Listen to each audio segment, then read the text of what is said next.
प्रस्तुत कहानी आपको सुनाने जा रही हूँ बासी भात में खुदा का सांझा। इसको लिखा है मुंशी प्रेमचंद जी ने। नमस्कार साहित्य प्रेमियों, फिर से लेकर के आए हैं एक बहुत ही मज़ेदार कहानी जिसका नाम है बासी भात में खुदा का सांझा। तो अगर आपको ये कहानी अच्छी लगे तो लाइक शेयर सब्सक्राइब ज़रूर कीजिएगा और कमेंट में अपनी राय ज़रूर लिखिएगा। शाम को जब दीनानाथ के घर आकर गौरी से कहा कि मुझे एक कार्यालय में 50 रुपए की नौकरी मिल गई है तो गौरी खिल उठी। देवताओं में उसकी आस्था और भी दृढ़ हो गई। इधर 1 साल से बुरा हाल था, न कोई रोजी न रोजगार। घर में जो थोड़े बहुत गहने थे वो बिक चुके थे। मकान का किराया सिर पर चढ़ा हुआ था। जिन मित्रों से कर्ज ले सकते थे सबसे मिल चुका था। साल भर का बच्चा दूध के लिए बिलक रहा था। एक वक्त का भोजन मिलता तो दूसरे जून की चिंता होती। तकाजों के मारे बेचारे दीनानाथ को घर से निकलना मुश्किल था। घर से निकला नहीं कि चारों ओर से चिथाड़ मच जाती। वाह बाबूजी वाह, 2 दिन का वादा करके ले गए और आज 2 महीने से सूरत नहीं दिखाई।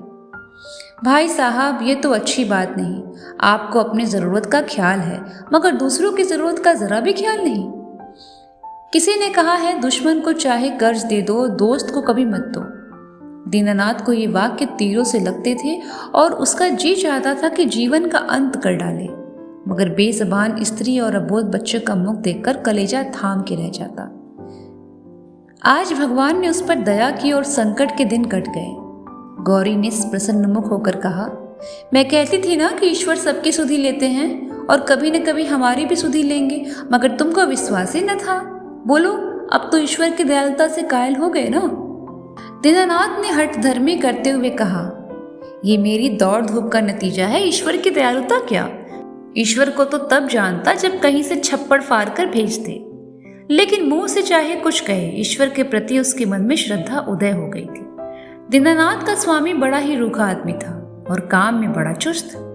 उसकी उम्र 50 के लगभग थी और स्वास्थ्य भी अच्छा न था। फिर भी वो कार्यालय में सबसे ज्यादा काम करता। मजाल न थी कि कोई आदमी 1 मिनट की भी देर करे या 1 मिनट भी समय के पहले चला जाए।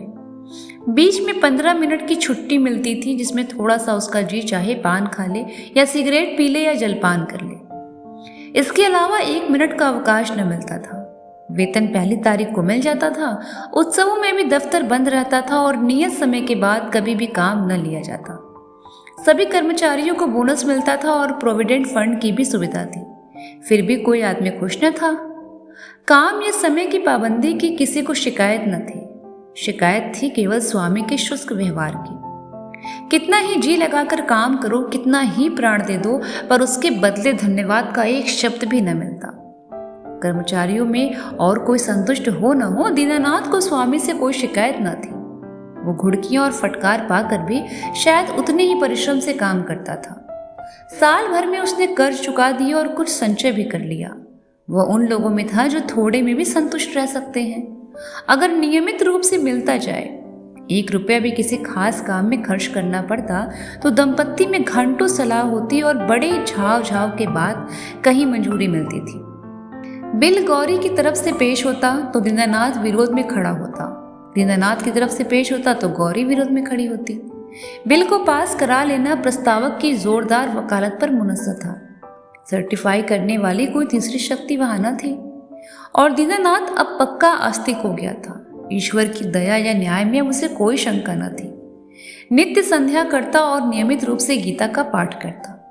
एक दिन उसके एक नास्तिक मित्र ने जब ईश्वर की निंदा की तो उसने कहा, भाई, इसका तो आज तक निश्चय नहीं हो सका कि ईश्वर है कि नहीं। दोनों पक्षों के पास इस बात की से दलीलें मजबूत हैं, लेकिन मेरे विचार में नास्तिक रहने से आस्तिक रहना अच्छा है।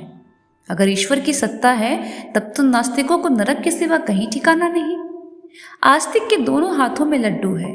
ईश्वर है तो पूछना ही क्या, नहीं है तब भी क्या बिगड़ता है। 2-4 मिनट का समय ही तो जाता है। नास्तिक मित्र इस दोरुखी बात पर मुंह बिचकाकर चल दिया।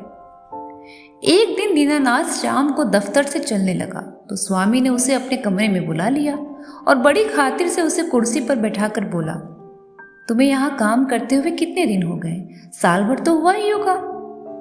दीनानाथ ने कहा नम्रता से, जी हाँ, 13वां महीना चल रहा है। आराम से बैठो, इस वक्त घर जाकर जलपान करते हो। जी नहीं, मैं जलपान का आदी नहीं हूँ। पान वान तो खाते ही होगे, जवान आदमी होकर अभी से इतना संयम। ये कहकर उसने घंटी बजाई और अर्दली से पान और कुछ मिठाइयाँ लाने को कहा। दीनानाथ को शंका हो रही थी कि आज इतनी खातिरदारी क्यों हो रही है। कहाँ तो सलाम भी नहीं लेते थे और आज मिठाई और पान सभी कुछ मंगाया जा रहा है। मालूम होता है मेरे काम से खुश हो गए हैं। इस ख्याल से उसे कुछ आत्मविश्वास हुआ और ईश्वर की याद आ गई। अवश्य परमात्मा सर्वदर्शी और न्यायकारी है, नहीं तो मुझे कौन पूछता। अर्दली मिठाई और पान लाया। दीनानाथ आग्रह से विवश होकर मिठाई खाने लगा। स्वामी ने मुस्कुराते हुए कहा, तुमने मुझे बहुत रूखा पाया होगा। बात यह है कि हमारे यहाँ अभी तक लोगों को अपनी जिम्मेदारी का इतना कम ज्ञान है कि अफसर जरा भी नरम पड़ जाए तो लोग उसकी शराफत का अनुचित लाभ उठाने लगते हैं और काम खराब होने लगता है। कुछ ऐसे भाग्यशाली हैं जो नौकरों से हेल मेल भी रखते हैं, उनसे हंसते बोलते भी हैं, फिर भी नौकर नहीं बिगड़ते, बल्कि और भी दिल लगाकर काम करते हैं। मुझ में वो कला नहीं है, इसलिए मैं अपने आदमियों से कुछ अलग अलग रहना ही अच्छा समझता हूँ।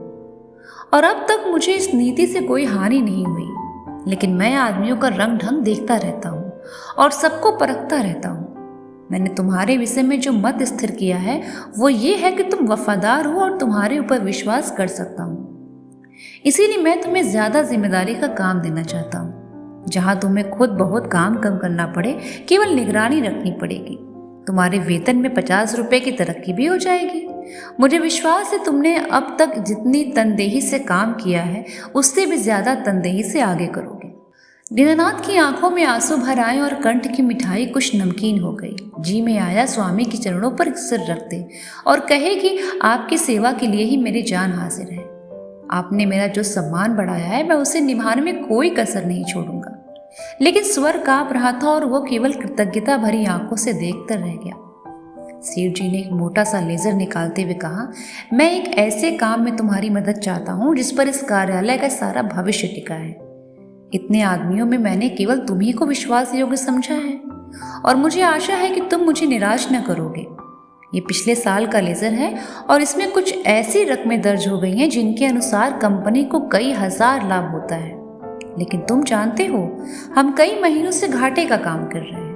जिस क्लर्क ने यह लेजर लिखा था उसकी लिखावट तुम्हारी लिखावट से बिल्कुल मिलती है। अगर दोनों लिखावटें आमने सामने रख दी जाए तो किसी विशेषज्ञ को उनमें भेद करना बहुत कठिन हो जाएगा। मैं चाहता हूं तुम लेजर में एक पृष्ठ फिर से लिखकर जोड़ दो और उसी नंबर का पृष्ठ उसमें से निकाल लो। मैंने पृष्ठ का नंबर छपवा लिया है, एक दफ्तरी भी ठीक कर लिया है जो रात भर में लेजर की जल्दबंदी कर देगा, किसी को पता तक न चलेगा। जरूरत सिर्फ यह है कि तुम अपनी कलम से उस पृष्ठ की नकल कर दो। दीनानाथ ने शंका की, जब उस पृष्ठ की नकल ही करनी है तो उसे निकालने की क्या जरूरत है? सेठ जी हंसे, तो क्या तुम समझते हो उस पृष्ठ की हूबहू नकल करनी होगी? मैं कुछ रकमों में परिवर्तन कर दूंगा। मैं तुम्हें विश्वास दिलाता हूँ कि मैं केवल कार्यालय की भलाई के ख्याल से ये कार्रवाई कर रहा हूँ। अगर यह रद्दो बदल न किया गया तो कार्यालय के 100 आदमियों की जीविका में बाधा पड़ जाएगी। इसमें कुछ सोच विचार करने की जरूरत नहीं है, केवल आधे घंटे का काम है। तुम बहुत तेज लिखते हो। कठिन समस्या थी। स्पष्ट था कि उससे जाल बनाने को कहा जा रहा है। उसके पास इस रहस्य का पता लगाने का कोई साधन न था कि सेठ जी जो कुछ कर रहे हैं वो सर्वार्थवश कर रहे हैं या कार्यालय की रक्षा के लिए। लेकिन किसी दिशा में ये गलत है, ये जाल घोर जाल। क्या वह अपनी आत्मा की हत्या करेगा? नहीं, किसी तरह नहीं। उसने डरते डरते कहा, मुझे आप क्षमा करें, मैं ये काम नहीं कर सकूंगा।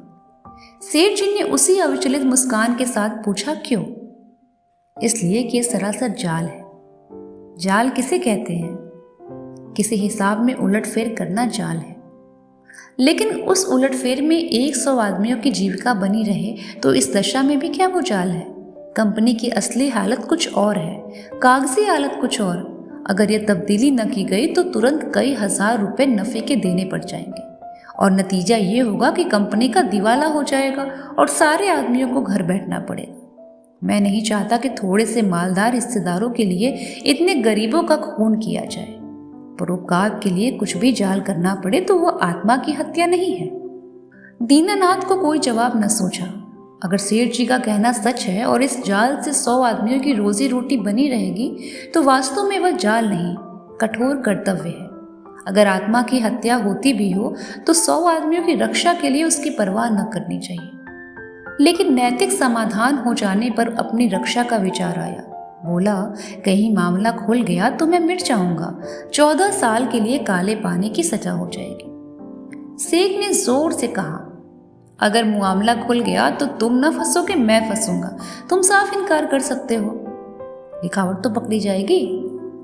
पता ही कैसे चलेगा कि कौन पृष्ठ बदला गया, लिखावट तो एक ही सी है। दीनानाथ परास्त हो गया, उसी वक्त उस पृष्ठ की नकल करने लगा। फिर भी दीनानाथ के मन में चोर पैदा हुआ। गौरी से इस विषय में वो एक शब्द भी न कह सका। 1 महीने के बाद उसकी तरक्की हुई, 100 रुपए मिलने लगे, 200 बोनस के भी मिले। ये सब कुछ था, घर में खुशहाली के चिन्ह नजर आने लगे। लेकिन दीनानाथ का अपराधी मन एक बोझ से दबा था। जिन दलीलों से सेठ जी ने उसकी जुबान बंद कर दी थी, उन दलीलों से गौरी को संतुष्ट कर सकने का उसे विश्वास न था। उसकी ईश्वर निष्ठा उसे सदैव डराती रहती थी। इस अपराध का कोई भयंकर दंड अवश्य मिलेगा। किसी प्रायश्चित, किसी अनुष्ठान से उसे रोकना असंभव है। अभी न मिले, 1-2 साल न मिले, 10-5 साल न मिले, पर जितनी ही देर में मिलेगा उतना ही भयंकर होगा। मूलधन ब्याज के साथ बढ़ता जाएगा। वो अक्सर पछताता कि मैं क्यों सेठ जी के प्रलोभन में आ गया। कार्यालय टूटता है या रहता है मेरी बला से। आदमियों की रोजी रोटी जाती है रहती है मेरी बला से। मुझे तो ये प्राण पीड़ा ना होती। लेकिन अब तो जो कुछ होना था हो चुका, अब दंड अवश्य मिलेगा। इस शंका ने उसके जीवन का उत्साह, आनंद और माधुर्य सब कुछ हर लिया। गांव में मलेरिया फैला था, बच्चे को ज्वर आया, दीनानाथ के प्राण नहीं में समा गए। दंड का विधान आ पहुंचा, कहाँ जाए क्या करे, जैसे बुद्धि भ्रष्ट हो गई। गौरी ने कहा, जाकर कोई दवा लाओ या किसी डॉक्टर को दिखा दो, 3 दिन तो हो गए। दीनानाथ ने चिंतित मन से कहा, हाँ जाता हूं, लेकिन मुझे बड़ा भय लग रहा है। भय की कौन सी बात है, विवाद की बात मुंह से निकालते हो। आजकल किसी ज्वर नहीं आता। ईश्वर इतना निर्दयी क्यों है? ईश्वर निर्दयी है पापियों के लिए। हमने किसका क्या हर लिया है? ईश्वर पापियों को कभी क्षमा नहीं करता। पापियों को दंड न मिले तो संसार में अनर्थ हो जाए। लेकिन आदमी ऐसे काम भी तो करता है जो एक दृष्टि से पाप हो सकते हैं, दूसरी दृष्टि से पुण्य। मैं नहीं समझी। मान लो मेरे झूठ बोलने से किसी की जान बचती हो तो क्या वह पाप है?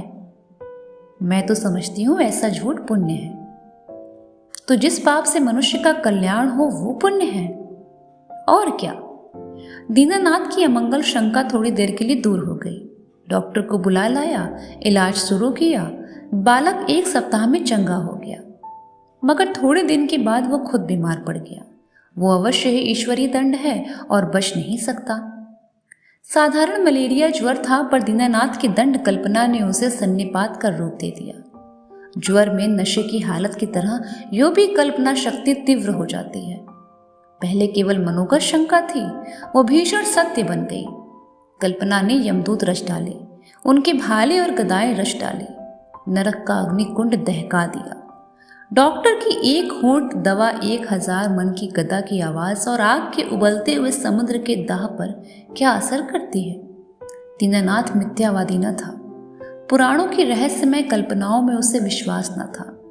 नहीं, वह बुद्धिवादी था, और ईश्वर में भी तभी उसे विश्वास आया जब उसकी तर्क बुद्धि कायल हो गई। लेकिन ईश्वर के साथ उसकी दया भी आई, उसका दंड भी आया।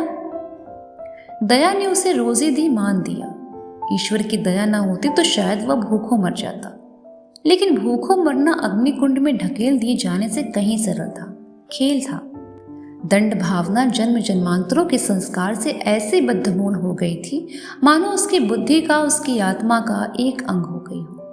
उसका तर्कवाद और बुद्धिवाद इन मनवंतरों के जमे हुए संस्कार पर समुद्र की ऊंची लहरों की भांति आता था। उसका तर्कवाद और बुद्धिवाद इन मनवंतरों के जमे हुए संस्कार पर समुद्र की ऊंची लहरों की भांति आता था, पर एक क्षण में उन्हें जलमग्न करके फिर लौट जाता था, और वो पर्वत ज्यों का त्यों अचल खड़ा रह जाता। जिंदगी बाकी थी, बच गया। ताकत आते ही दफ्तर जाने लगा। एक दिन गौरी बोली, जिन दिनों तुम बीमार थे और एक दिन तुम्हारी हालत बहुत नाजुक हो गई थी, तो मैंने भगवान से कहा था कि ये अच्छे हो जाएंगे तो 50 ब्राह्मणों को भोजन कराऊंगी। दूसरे ही दिन से तुम्हारी हालत सुधरने लगी। ईश्वर ने मेरी बिनती सुन ली। उसकी दया न होती तो मुझे कहीं मांगे भीख न मिलती। आज बाजार से सामान ले आओ तो मनौती पूरी कर दो। 50 ब्राह्मण नेवते जाएंगे तो 100 अवश्य आएंगे। 50 कगले भी समझ लो और मित्रों में 20-25 निकल ही आएंगे। 200 आदमियों का डौल है। मैं सामग्रियों की सूची लिख देती हूँ। दीनानाथ ने माथा सिकोड़कर कहा, तुम समझती हो मैं भगवान की दया से अच्छा हुआ हूँ? और कैसे अच्छे हुए हो? अच्छा हुआ इसलिए कि जिंदगी बाकी थी। ऐसी बातें न करो, मनौती पूरी करनी होगी। कभी नहीं, मैं भगवान को दयालु नहीं समझता। और क्या भगवान निर्दयी है? उनसे बड़ा निर्दयी कोई संसार में न होगा, जो अपने रचे हुए खिलौनों को उनकी भूलों और बेवकूफ़ियों की सजा अग्निकुंड में ढकेल कर दे। वो भगवान दयालु नहीं हो सकता। भगवान जितना दयालु है उससे असंख्य गुना निर्दयी है। और ऐसे भगवान की कल्पना से मुझे घृणा होती है। प्रेम सबसे बड़ी शक्ति कही गई है। विचारवानों ने प्रेम को ही जीवन की और संसार की सबसे बड़ी विभूति मानी है। व्यवहार में न सही, आदर्श में प्रेम ही हमारे जीवन का सत्य है। मगर तुम्हारा ईश्वर दंड भय से सृष्टि का संचालन करता है, फिर उसमें और मनुष्य में क्या फर्क हुआ? ऐसे ईश्वर की उपासना मैं नहीं करना चाहता, न करूंगा। जो मोटे हैं उनके इसलिए ईश्वर दयालु है, क्योंकि वो दुनिया को लूटते हैं। हम जैसे को तो ईश्वर की दया कहीं नजर नहीं आती। हाँ, भय पग पग पर खड़ा घोड़ा करता है। ये मत करो नहीं तो ईश्वर दंड देगा, वो मत करो नहीं तो ईश्वर दंड देगा। प्रेम से शासन करना मानवता है, आतंक से शासन करना बर्बरता है। आतंकवादी ईश्वर से तो ईश्वर का न रहना ही अच्छा है। उसे हृदय से निकाल कर मैं उसकी दया और दंड दोनों से मुक्त हो जाना चाहता हूँ। एक कठोर दंड बरसों के प्रेम को मिट्टी में मिला देता है। मैं तुम्हारे ऊपर बराबर जान देता रहता हूँ, लेकिन किसी दिन डंडा लेकर पेट चलूं तो तुम मेरी सूरत न देखोगी। ऐसे आतंकमय दंडमय जीवन के लिए मैं ईश्वर का एहसान नहीं लेना चाहता। बासी भात में खुदा के सांचे की जरूरत नहीं। अगर तुमने ओझ भोज पर जोर दिया तो मैं जहर खा लूंगा। गौरी उसके मुंह की ओर भयातुर नेत्रों से ताकती रह गई।